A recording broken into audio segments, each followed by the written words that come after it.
বিশ্বকাপ শুরু হয়েছে 7 দিন, কিন্তু বাংলাদেশের বিশ্বকাপ শুরু হচ্ছে শনিবার ভোরে। যুক্তরাষ্ট্রের ডালাসে দক্ষিণ এশিয়ার পরাশক্তি শ্রীলঙ্কার বিপক্ষে মাঠে নামছে বাংলাদেশ। বাংলাদেশের বিশ্বকাপ যাত্রা নিয়ে সমকালে স্পোর্টস ক্যাফেতে আজ অতিথি হিসেবে যুক্ত হয়েছেন সমকালের স্পোর্টস এডিটর সঞ্জয় সাহা পিয়াল। আর আপনাদের সঙ্গে যুক্ত আছি আমি জাকারিয়া ইবনে ইউসুফ। পিয়াল, কেমন আছেন আপনি? এই তো জাকারিয়া, গুড নাইট বলবো। রাত পোহালে একটা সুন্দর ভোরের অপেক্ষা আমরা আছি। অনেক দিন ধরে ওয়ার্ল্ড কাপ চলছে, বাট বাংলাদেশে খেলা কাল থেকে।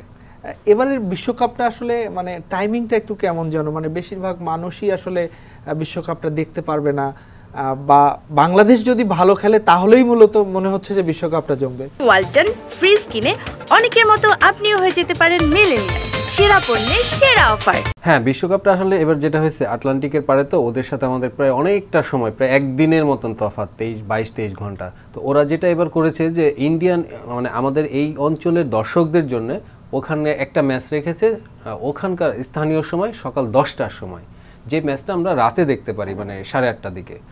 আর আরেকটা ম্যাচ রেখেছে ওদের দর্শকদের জন্য, ওদের সেখানে সন্ধ্যার সময়, সেটা আমরা ভোরে পাই আর কি। তো কালকে বাংলাদেশের যে ম্যাচটি হবে শ্রীলঙ্কার সঙ্গে, সেটা ওখানে সন্ধ্যা হবে, আমরা এটা ভোরে দেখতে পাবো। পিয়াল, সাম্প্রতিক সময়ে আমরা দেখেছি যে শ্রীলঙ্কার সঙ্গে কিন্তু বাংলাদেশের ব্যাপক একটা প্রতিদ্বন্দ্বিতাপূর্ণ খেলা হয়। আমরা যদি এশিয়া কাপ বলি বা সাম্প্রতিক সিরিজগুলো দেখি, তো সেক্ষেত্রে শ্রীলঙ্কার বিপক্ষে প্রথম ম্যাচ বাংলাদেশের প্রস্তুতি কেমন, বা কেমন একাদশ প্রত্যাশা করছেন? আসলে আপনি যেটা বললেন যে শ্রীলঙ্কার সঙ্গে আমাদের যে রিসেন্ট প্রতিদ্বন্দ্বিতাগুলো হচ্ছে, আমরা যদি খেয়াল করি যে লাস্ট ওয়ার্ল্ড কাপে যেটা টাইমড আউট হলো, টাইমড আউটের একটা ম্যাচ ছিল, সেই ম্যাচটিতে আমি মাঠে ছিলাম দিল্লিতে। তো আমরা দেখি যে শ্রীলঙ্কার সাথে বাংলাদেশের যে শুরুর আগে এবং ম্যাচের ভিতরে এবং ম্যাচের পরও একটা টান উত্তেজনা।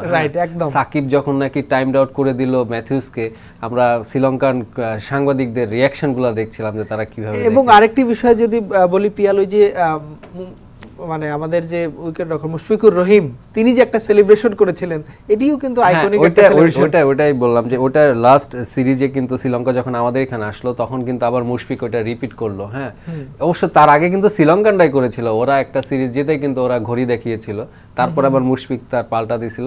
তো এখন আমরা ওয়েট করতেছি কালকে ওরকম কোনো সেলিব্রেশন আবার হবে কিনা ডালাসে।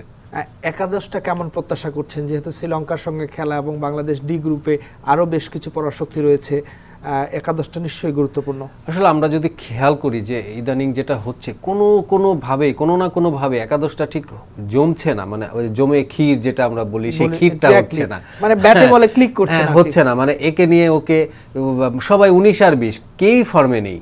তো এইটা একটা বড় ধরনের একটা টিম ম্যানেজমেন্টে একটা বড় ধরনের টেনশনে পড়ে গেছে, আসলে 11টা কিভাবে সাজানো হবে। ওপেনিংয়ে যেটা আমরা যদি দেখি যে ওপেনিংয়ে তামিম কিন্তু মোটামুটি সেট হয়ে গেছেন, তিনি রান পেয়েছেন যুক্তরাষ্ট্রের সঙ্গে এবং জিম্বাবুয়ে সিরিজেও রান পেয়েছেন। তো তার সঙ্গে কে আর ওপেন করবে, লিটন আর সৌম্য? আমরা যেটা দেখছি যে লিটন কিন্তু খুব ফর্মে নেই। হ্যাঁ, লাস্ট আপনি 5 ইনিংসে মনে হয় তার হাইস্ট 24 রান। তো লিটনকে খেলানো নিয়ে কিন্তু একটা দলের ভিতরেই একটা দ্বিমত আছে, আমরা এর আগে শুনেছি। কথা হচ্ছে বিশেষ করে সৌম্য এবং লিটন, সৌম্য এবং শান্ত, এই তিনজনের মধ্যে আমি যদি একটা করে ধরে আসি 11টা, তো আপনি দেখেন ওপেনিং এ তামিমের সঙ্গে কে খেলবে। তো তামিমের সঙ্গে দুটো অপশন আছে আপাতত আমাদের, সৌম্য এবং লিটন। তো এখান থেকে আমরা যদি লিটনকে বাছি, তাহলে লিটন একজন কিপার হিসাবে খেলবে, কিপার কাম ব্যাটার। সেখানে আরেকটা অপশন আছে জাকির কিন্তু লোয়ার অর্ডারে শ্রীলঙ্কার সাথে সিলেটে আমাদের দারুণ একটা ইনিংস খেলেছে। তো এই ক্ষেত্রে এটা নিয়েও কথা উঠতে পারে যে জাকিরকে রাখা হবে নাকি লিটনকে রাখা হবে। যদি জাকিরকে রাখা হয় কিপার হিসাবে, লিটন যদি না থাকে, তাহলে কিন্তু সৌম্য ওপেন করবে।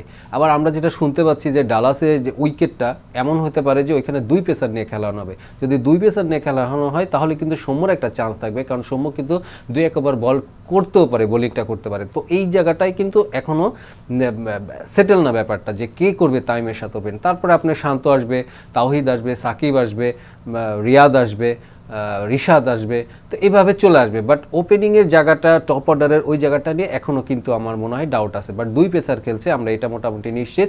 মোস্তাফিজের সঙ্গে তাসকিন ফিরছেন অনেকদিন পর, তিনি ইনজুরি ছিলেন, তিনি ইনজুরি থেকে ফিরে তার কালকের ম্যাচে তিনি খেলতেছেন। পিয়াল, আরেকটি বিষয় যে সাকিবের কথা আলাদাভাবে বলতেই হয়। বাংলাদেশে যেমন বিশ্বকাপ শুরু হচ্ছে, তেমনি একমাত্র দুজন রোহিত শর্মা এবং সাকিব প্রথমবারের মতো, নবমবারের মতো কিন্তু তারা বিশ্বকাপ খেলছেন।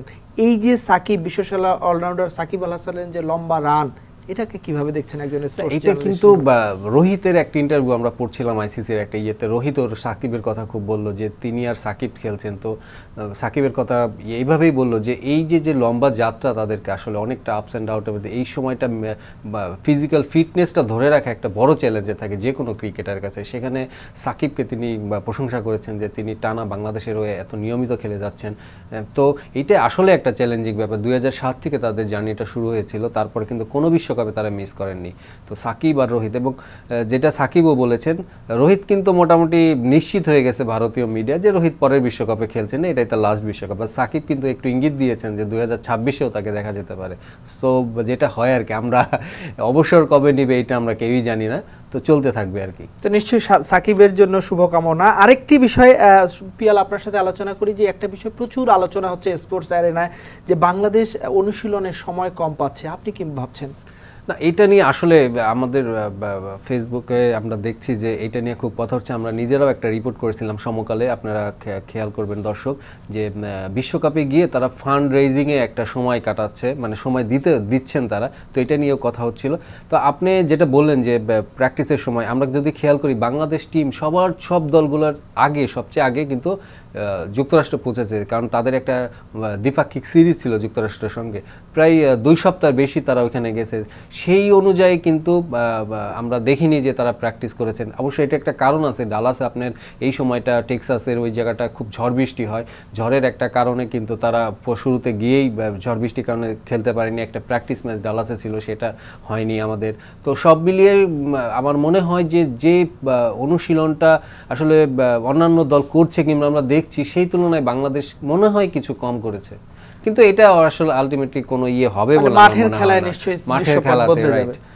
আরেকটি বিষয় যদি আপনাকে বলি, যে সেখানকার পিচগুলোতে আমার মনে হচ্ছে ডালাসে একটু রান হলেও ওভারঅল কিন্তু রান রেট এই টি-20 জামানায় কিন্তু রান রেট বা পিচটা একটু স্লো মনে হচ্ছে। আপনার কি মনে হচ্ছে? আসলে আমরা আইপিএল দেখে কিন্তু বিশ্বকাপটা দেখছি, এই কারণে হয়তো মনে হচ্ছে আমাদের মাথার ভিতর কিন্তু আইপিএল এর যে 200 180 ওইগুলো চলে আসছে, বাট এটা রিয়েলিটি যেটা একটু আমি আপনাদের জানেন যে নিউ ইয়র্কে কিন্তু খেলা হচ্ছে আপনি ড্রপ ইন পিচে। সেখানে 4টা ড্রপ ইন পিচ বলতে আপনি ট্রেন মতন করে একটা পিচ এনে মাঠে বসিয়ে দেওয়া হয়, এবং এটা একটা ল্যাবরেটরির ভিতরে মতন রেখে দেওয়া হতো, আর্দ্রতা এগুলো সব পরীক্ষা করা হয়। তো ওখানকার কিউরেটর তিনি অস্ট্রেলিয়ার অ্যাডিলেডের, তিনি বলছেন যে এই মাঠটাতে 4টি পিচ রাখা হয়েছে এবং 10 দিনে মোট 8টি ম্যাচ খেলা হবে। এই কারণে সে পিচে ঘাস রাখছেন বেশি, এবং এই ঘাসের কারণেই কিন্তু বোলাররা অনেক সময় খুব ভালো সুবিধা পাচ্ছে, ব্যাটাররা সেভাবে পাচ্ছে না। এবং এই মাঠটির আরেকটা সমস্যা আছে, আউটফিল্ডে কিন্তু আপনার ঘাসগুলো আমরা যদি খেয়াল করি, ভারত ম্যাচেও আমরা দেখেছি ঘাসগুলো একটু বড় বড়।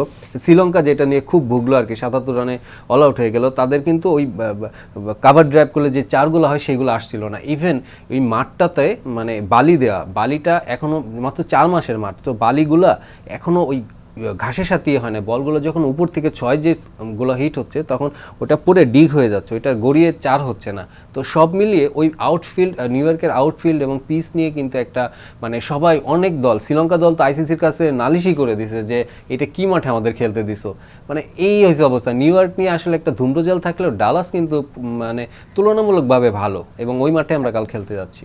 এই মাঠ সম্পর্কে আরো নিশ্চয়ই বিস্তারিত জানাবেন, আমাদের প্রতিনিধি রয়েছেন সেখানে, বিশেষ প্রতিনিধি সমকালের সেকান্দার আলী। স্বাগতম সমকালের ফেসবুক পেজ এবং ইউটিউব চ্যানেলে। আমি আপনাদের সঙ্গে যুক্ত হয়েছি ডালাস থেকে। আজ আপনাদেরকে সর্বশেষ আপডেট দিব বাংলাদেশ দল যে উইকেটে খেলবে ডালাসে।